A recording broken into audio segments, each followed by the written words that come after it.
Hi there. In this video, we are going to discuss different factors which are responsible for the carcinogenesis or the development of neoplasm. So, different factors that contribute include obesity. Obesity is found to be linked to the various type of cancers, and smoking. Smoking is the principal cause of the lung cancer, and alcoholism. Alcoholism is also linked to the different kinds of cancer, including hepatic carcinoma, including gastric carcinoma, and infection due to different carcinogenic viruses as well as HIV, also associated to the development of cancer. And occupational exposure to different metals and different agents can also cause cancer. For example, arsenic, which is the principal metal the workers of the electrical industry and alloy industry are exposed to, and this arsenic can lead to the skin malignancy as well as lung malignancy.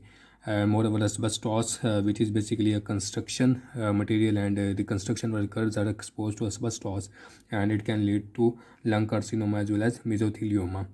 And beryllium, which is a metal used in the missile, which is a chemical or element used in missile fuel as well as space vehicles, and it can also lead to the development of lung carcinoma. So different kind of occupational exposure can also lead to development of carcinoma.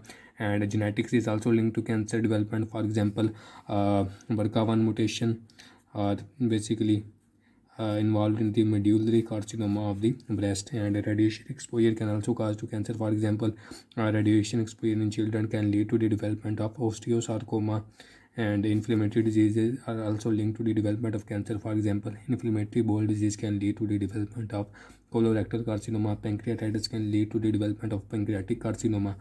Moreover, age is also linked to the cancer. For example, cancers mostly occur in the older age people, because as a person ages, there is more and more accumulation of the mutation in the DNA until a stage reaches when the cells break their barriers of the controls and continue to divide at their own, leading to the development of cancer. Moreover, the down regulation of the immune response is also a factor for carcinogenesis in old age. However, it is not always true, as many cancers also occur in children. For example, having sarcoma as well as osteosarcoma, bone cancers, CNS tumors, leukemias, and they also show their prevalence in the children. So cancer usually don't follow the rules set by human beings. Okay, so different principal factors. These factors include you can say environmental as well as genetic factors which contribute to the development of cancer. So cancer usually arises from some of its precursor lesions. So what is precursor lesion of the cancer? It is basically a localized defect in the differentiation of the cell. Localized defect in the cellular differentiation occur in some tissue, and this localized defect can progress to the cancer.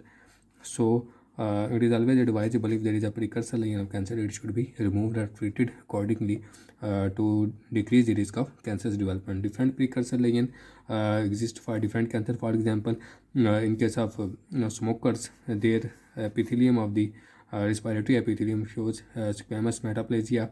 It means it is replaced by squamous epithelium, and dysplasia or dysplastic growth, which can lead to the development of lung carcinoma or bronchogenic carcinomas.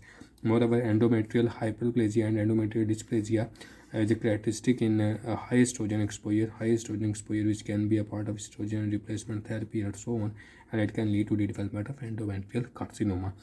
Moreover, leukoplakia, which are the lesions, epithelial lesions due to chronic irritation. They can be at oral mucosa or gentle skin or so on, and they can also lead to the development of carcinoma, squamous cell carcinoma. And villous adenoma are basically chronic polyps, and these chronic polyps also have the potential to develop into the colorectal carcinoma.